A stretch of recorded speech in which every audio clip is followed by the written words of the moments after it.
It may have been a show about nothing, but it had a lot to say. Hello, Jerry. Hello, Newman. Welcome to WatchMojo.com, and today we're counting down our picks for the top 10 Seinfeld quotes. This is so f***ing good. Jerry! For this list, we've chosen the best and most memorable lines from the history of the show Seinfeld. Well, let's start the insanity. Giddy up. We've decided to leave off less commonly quoted lines, as well as concepts that may or may not have originated on the show. You know it, I know it, vegetable lasagna here knows it. And which have found a place in our collective consciousness, but may not be used in everyday life. He recycled this gift. He's a regifter. Number 10. These pretzels are making me thirsty. You got a line in a Woody Allen movie? When Kramer's unique charisma manages to gain the attention of famed director Woody Allen, he's given a line in one of his movies. And he is gonna get everything he can out of it. And I'm sitting there with Woody, and I turn to him and I go, boy, these pretzels are making me thirsty. Is that how you're gonna say it? This line is made all the more memorable by the fact that Kramer not only repeats it multiple times, but also tries to get the entire crew to chime in as well. Do it like this. These pretzels are making me thirsty. The especially overwrought version uttered by George will always stay with us, making this a phrase we never fail to utter whenever we're eating something salty. These pretzels are making me thirsty!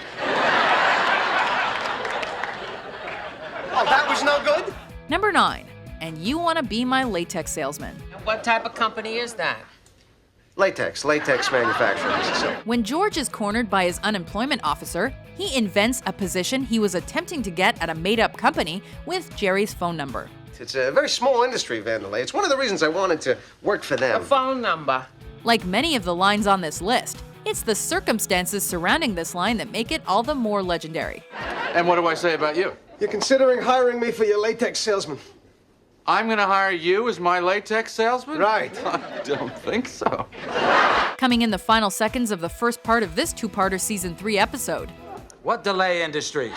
With George's pants firmly around his ankles, Kramer answers the phone and unintentionally destroys his friend's ruse, setting the scene for this laugh-out-loud line courtesy of Jerry.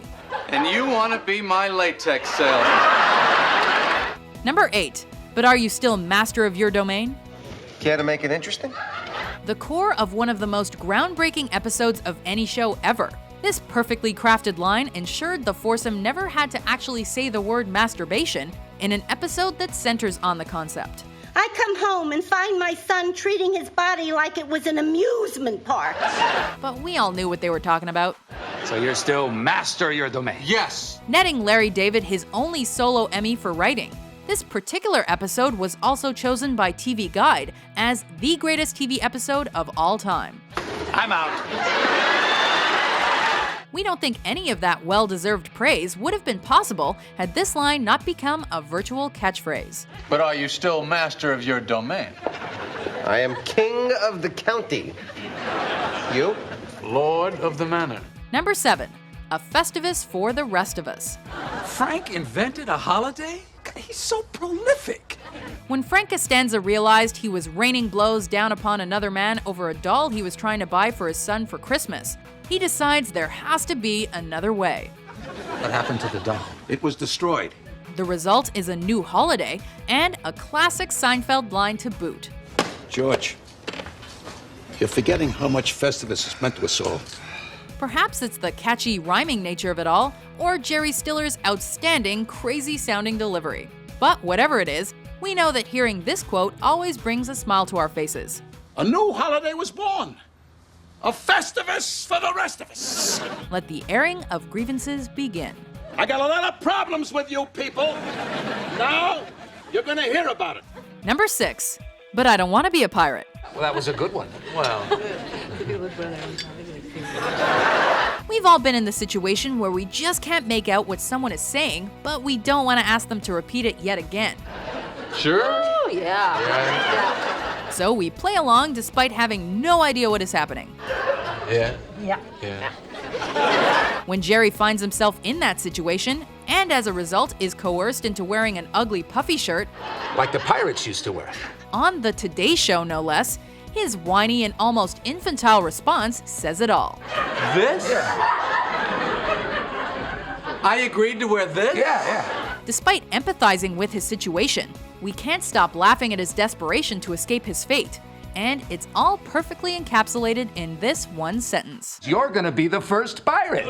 But I don't wanna be a pirate. Number 5.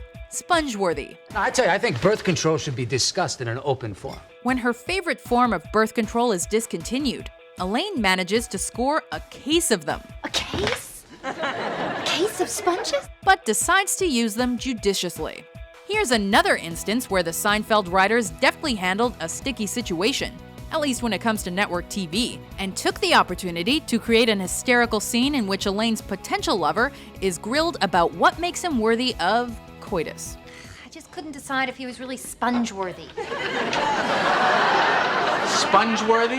An incredibly memorable quote for any fan of the show. This one skillfully sidesteps potential controversy and is just really funny. So you think you're sponge-worthy? Yes, I think I'm sponge-worthy. I think I'm very sponge-worthy. Number 4. Yada yada yada. So speaking of exes, my old boyfriend came over late last night, and yada yada yada. Anyway, I'm really tired today. George's latest girlfriend has a tendency to leave out the juiciest parts of any story, instead opting to include and further popularize this infuriating substitute phrase. You want to say goodbye? I was just getting out of the shower, and yada yada yada. All right, enough! You know that a quote worked perfectly when a line that first may have come to prominence in the 1950s, or even earlier, becomes most connected to your show in the mind of the public decades later. I met this lawyer, we went out to dinner, I had the lobster bisque, we went back to my place, yada yada yada, I never heard from him again. But you yada yada over the best part. No, I mentioned the bisque. Named by the Paley Center as the funniest TV phrase of all time, we thought about including it, and then yada yada yada, here it is. Yada, yada, yada, I'm really tired today.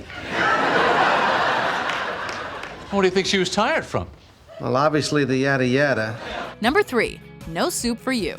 Hey, Jerry! I didn't know you liked soup. Hard to believe. This guy makes the best soup in the city, Jerry. The best. Of all the guest stars on Seinfeld, there is perhaps none more well-known than the Soup Nazi, the head of a restaurant specializing in soup who has militant views of what is acceptable of his customers. You want bread? Yes, please. $3. What? No soup for you. Strict and kinda hostile, this mustachioed chef won't hesitate to take away your precious bisque or mulligatawny if you so much as order the wrong way. Has anyone ever told you look exactly like Al Pacino? You know, Scent of a Woman? Hoo-ah! Hoo-ah! Very good. Very good. You know something? No soup for you! The Soup Nazi and his most acclaimed quote became so massive, they spawned several commercial appearances. I'll throw in the soup Nazi. Soup for you. And a cameo on an episode of Scrubs for the actor Larry Thomas. I gotta go. Oh, he is so the Soup Nazi. Trick him. What is it again? It's like you're out of luck in the soup department. No soup for you. Right. Number 2. Serenity Now. Serenity Now! Another creation associated with George's outrageous father, Frank, Serenity Now was supposed to serve as a calming influence for the eccentric man and his escalating blood pressure. Instead, when he screams it at the top of his lungs, it's upsetting for his wife and hilarious for the audience. Sit sideways like an animal. Because of her, I have to sit here like an animal. Serenity Now! Serenity Now! What is that? Eventually spreading outside the Costanza family to Cosmo Kramer, to varying degrees of success, of course. The anger, it just melts right off. Serenity Now.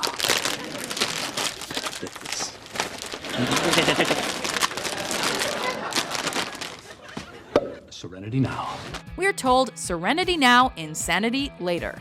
I heard they found a family in your freezer. Serenity now. Insanity later. But we think it's more like Serenity Now, hilarity always. Serenity Now! I did it! I beat Braun! Come on, let's get the computer. Serenity Now! Before we reveal our top pick, Here are a few honorable mentions. I'm sorry, I don't have 3 squares now, if you don't mind. 3 squares? You can't spare 3 squares? No, I don't have a square to spare. I can't spare a square.